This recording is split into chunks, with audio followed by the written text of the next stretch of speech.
World News Today, brought to you by Continental Radio and Television Corporation, makers of Admiral Radio, America's smart set. By shortwave broadcast, direct from important overseas stations, as well as the leading news centers of our own country, CBS correspondents are waiting to bring you a complete report from the world's political and battlefronts. But first, here's Doug Edwards. The big Allied offensive on the Tunisian front is rolling. American troops have captured Fonduque, and the British are knifing ahead both in the north and south. RAF bombers have given Berlin its heaviest pounding of the war. American planes have raided Rouen.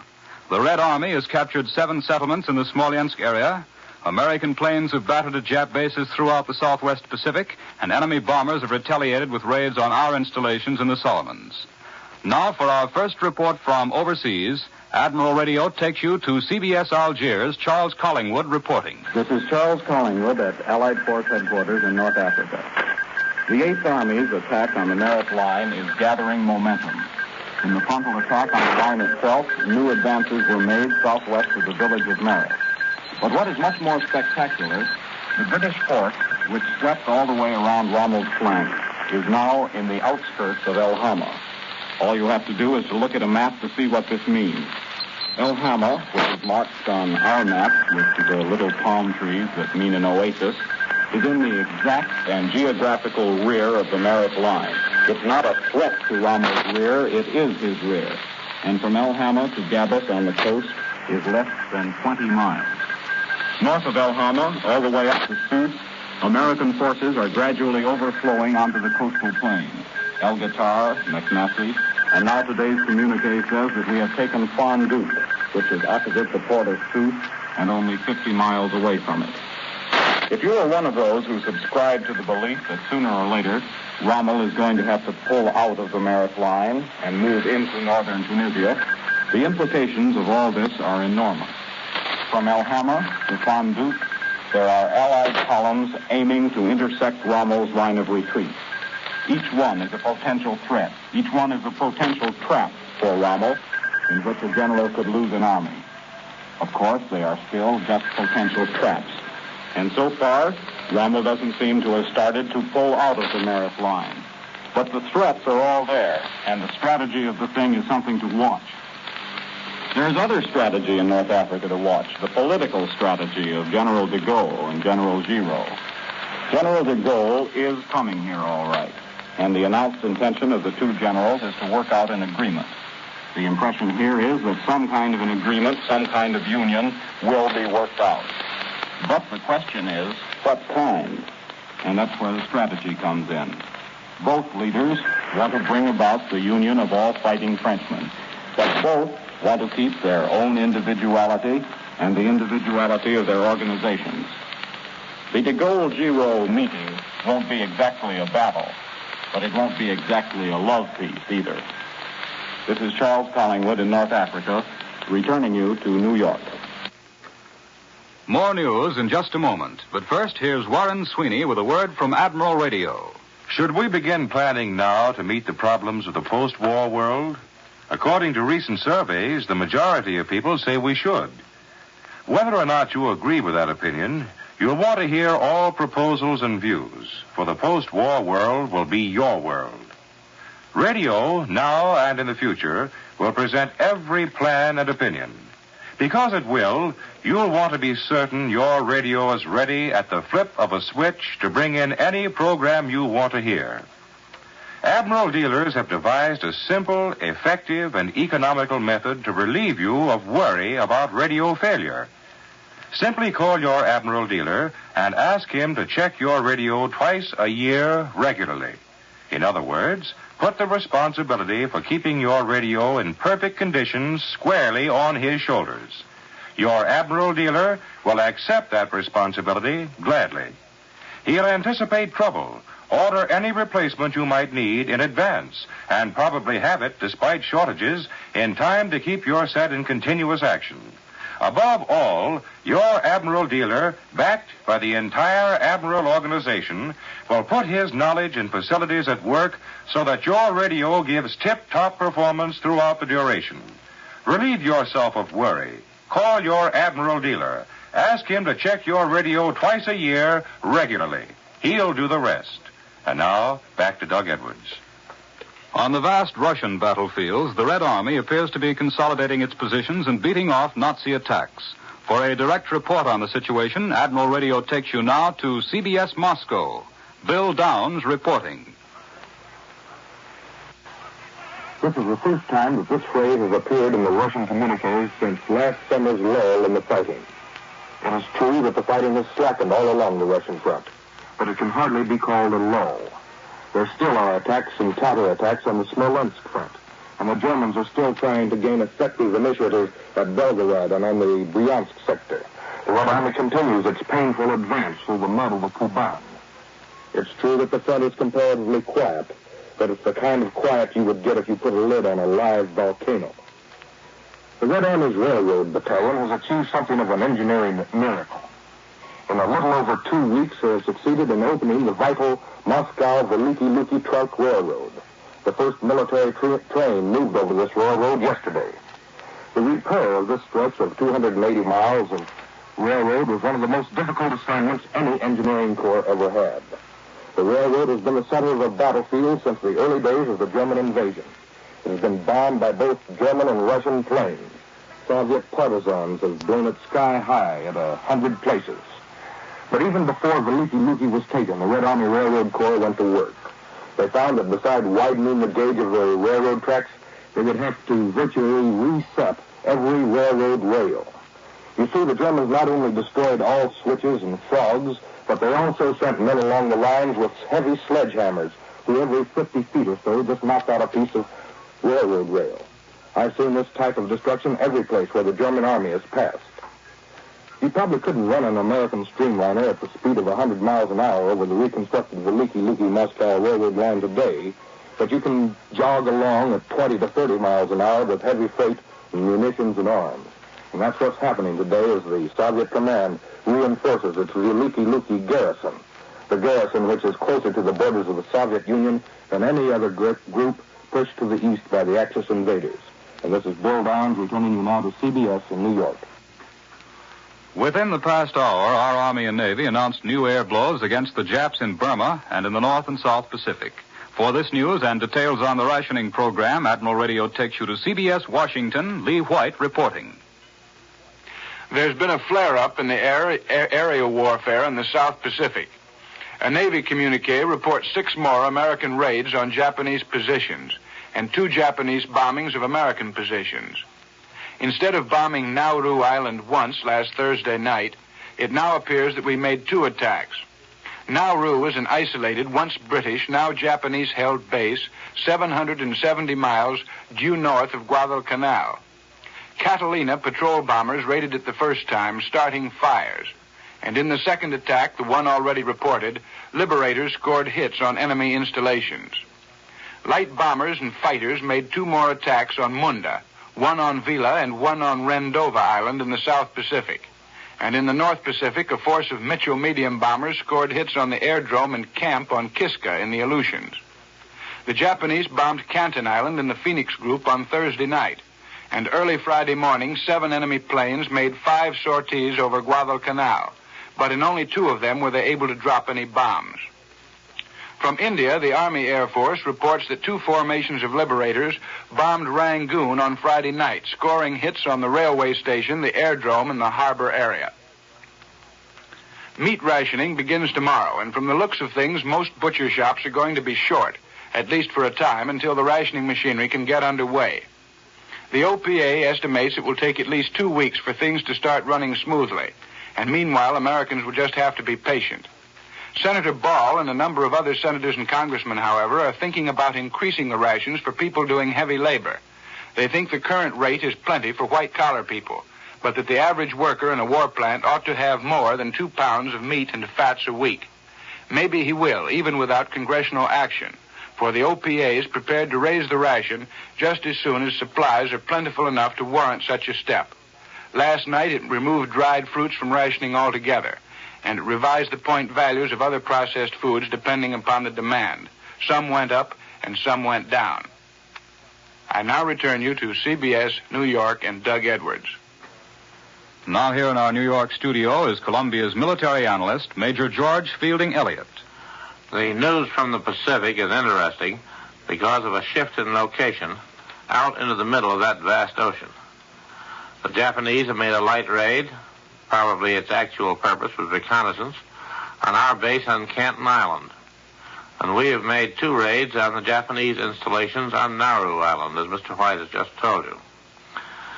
Canton Island is a way station on our main trans-Pacific line of communications from Hawaii to Australia and the Solomons. Canton lies a little over 2,000 miles south-southwest of Pearl Harbor and about the same distance northeast of Guadalcanal. It has long been recognized that the Japanese, from their outpost positions in the Gilbert and Marshall Islands, which lie west and northwest of Canton, might at any time try to raid our line of communications. They could hardly hope to seize and hold any of our well-defended bases along this line, of which Canton is one. But if they were willing to pay the cost in ships and aircraft, they might cause us enough trouble so that we would have to divert our attention to protecting this area, at least for the time being, and thus they might prevent us from getting set for a large-scale offensive toward Rabaul, for instance. To do this in one way or another, and at a minimum cost, is one of the main Japanese objectives now. The storm is gathering, and the Japanese are trying to keep it from breaking over their heads until they are better prepared to receive it. Our raids on Nauru are entirely consistent with the possibility of Japanese preparations for mid-Pacific raids. If such preparations were underway, Nauru would be an important transit base for Japanese aircraft. It lies almost midway between Guadalcanal and the Marshalls. But Nauru has other values. It is an outpost for the Marshalls on the southward, and from the Marshalls the Japanese have launched some of their attacks on Guadalcanal. We might be intending to move toward the Marshalls ourselves. In that case, Nauru would also be important. On the whole, therefore, we could only say that the spreading out of the air operations on both sides is interesting and may forecast future developments which may come suddenly and dramatically if they come at all. Vice President Wallace, on his South American tour, is now visiting in Chile, where he's addressed a special session of the Congress. For a direct report on Wallace's activities, Admiral Radio takes you to CBS Santiago. Charles Griffin reporting. For the first time in history, a Vice President of the United States visits Chile. Vice President Henry Wallace's plane reached Chilean territory on Friday at 10:15, and on its southbound trip overflew the rich nitrate of soda deposits at Pedro de Valdivia and Maria Elena, the enormous copper mines at Chuquicamata and Potrerillos, among the largest in the world, and close at its right, the important iron ore deposits at El Topo. All of these powerful enterprises are American-owned, and millions of tons of these essential war minerals are shipped almost every day to the United States. Close by, too, for hours, could be seen the almost unprotected coast, which the Japanese cannot reach in spite of repeated threats because of the control of the United States fleets over the South Pacific. In Santiago, after one of the greatest public demonstrations ever staged here, Vice President Wallace established personal contact with prominents in different fields. Yesterday, President Rios invited Vice President Wallace to a private lunch in his country residence overlooking the capital. The vision of these tremendously important northern enterprises of vital significance during the war was in the minds of all as conversation covered the problems of increased production, transportation, and protection.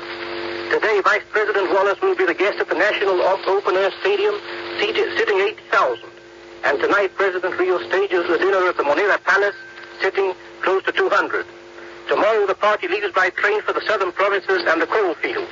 Chile has ambitious plans for hydroelectric power development, for increased capitalization of her industries, for shipping facilities, for raw materials and new markets, but above all, for permanent and stable post-war economic conditions with the United States. Chile confidently expects that practical results will follow Mr. Wallace's visit to this country, and this visit ends on June the 4th after very important contact both in the center, south, and north of the country. I now return you to the Columbia Broadcasting System in New York. Across the Atlantic, American planes have been over France again, and the British are getting details on the latest night raid on Berlin. For this news and an interview with an American Army officer attached to our 8th Air Force, Admiral Radio takes you now to CBS London. John Daly reporting. United States Army 8th Air Force Headquarters has just announced that in daylight today, our heavy bombers carried out their 6th raid on the important rail center of Rouen in France. Bombing results were good in spite of heavy opposition. One of our bombers is missing, and 4 of the Allied fighters, which gave excellent cover, did not come home. No figure of enemy losses has been announced, but several German fighters are reported to have been destroyed. There are also more details of last night's RAF raid on Berlin. The Air Ministry has announced that it was the heaviest raid yet made on Berlin. About 900 tons of bombs were dropped, twice the weight ever dropped in a single raid on London by the Germans. Last night's weather was good, and the bombing is described as concentrated. The news of RAF and American air activity over Germany and France is getting a good deal of attention here in England. Spring has come, and with it an urgent wish for the opening of a second front in Europe.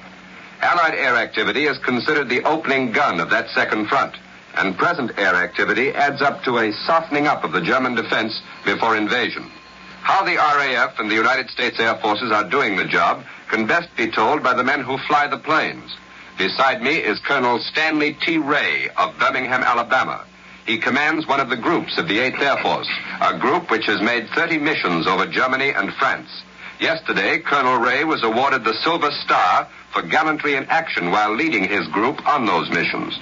Colonel Ray, just what are we doing to soften up the continent for invasion?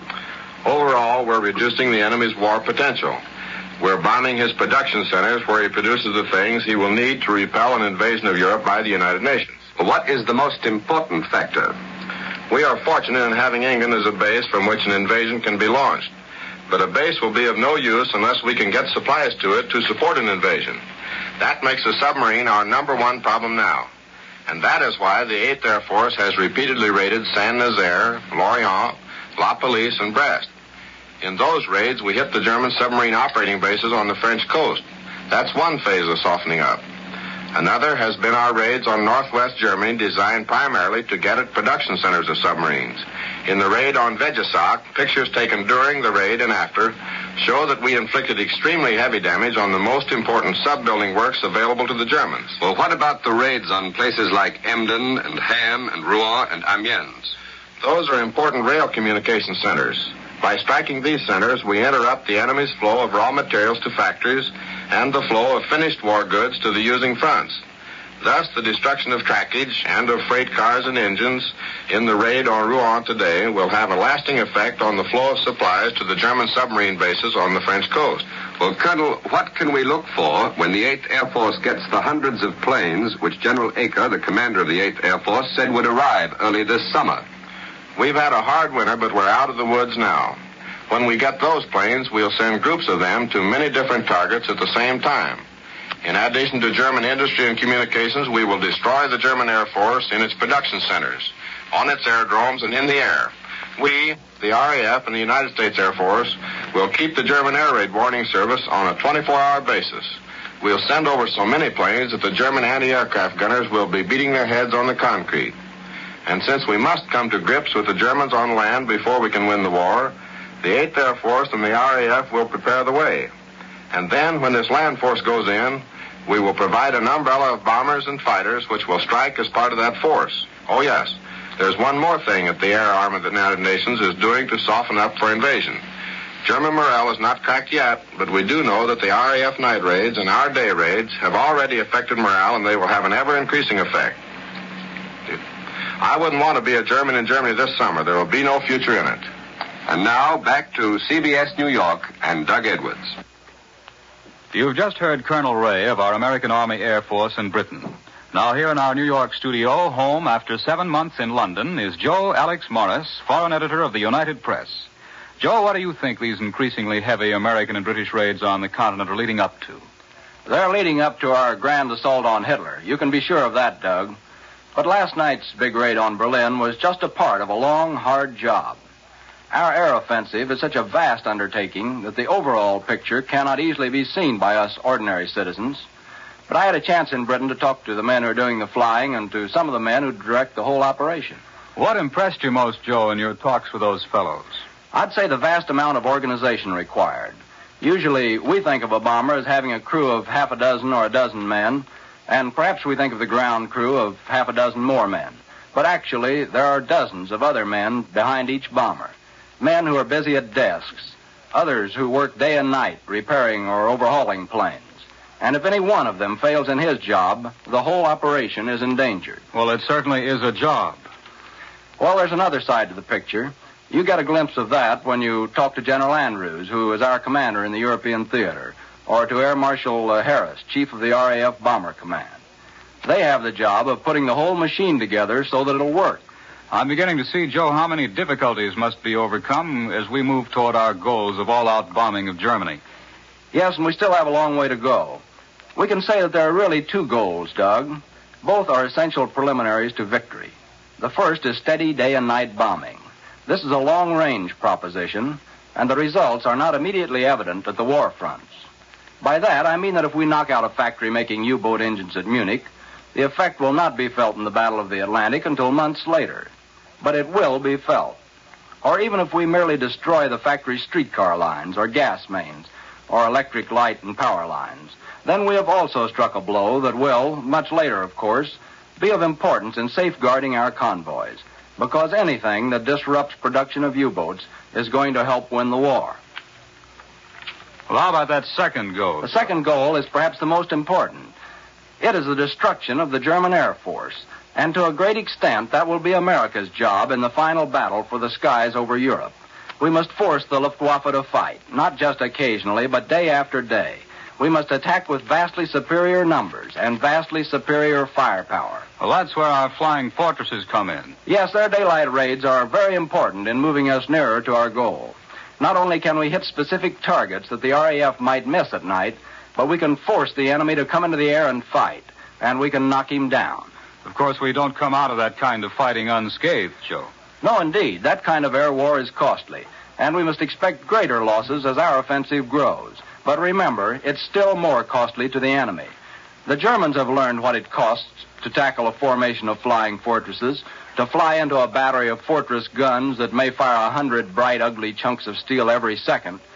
They have learned, and they will profit by their lesson, but they won't like it. Thank you, Joe Alex Morris, foreign news editor of the United Press, for telling us what you observed about our Allied air offensive during the 7 months you've just spent in Great Britain. Now, here's a message from our sponsor. Walk into either of Admiral Radio's two great plants.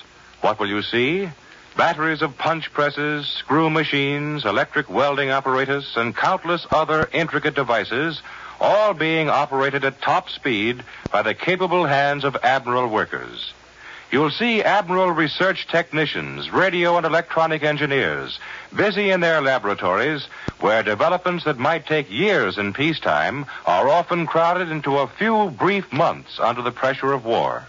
You'll see a never-ending stream of radio and electronic equipment flowing from Admiral assembly lines off to America's fighting Army and Navy on the battlefronts. Admiral, like all America, believes in the principles for which this war is being fought. For Admiral is firmly convinced that when the Axis is destroyed and all men receive the blessings of the four freedoms, we will enjoy a new and lasting prosperity. Thus, Admiral, in peacetime, the world's largest manufacturer of radio phonograph combinations with automatic record changers, is now employing every facility, bending every effort to build the radio and electronic equipment America's fighting men need to seek out the enemy and destroy him, and so bring us nearer to freedom for all men.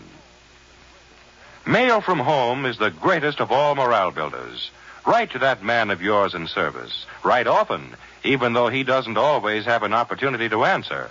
And when you write to men stationed overseas, use V-mail so your letters will be delivered in the shortest possible time. Your post office or your stationer can supply you with special V-mail stationery, so get some and write. World News Today is brought to you each Sunday at this hour by Continental Radio and Television Corporation, makers of Admiral Radio, America's smart set. Be sure to listen again next Sunday when Admiral brings you World News Today. This is the Columbia Broadcasting System.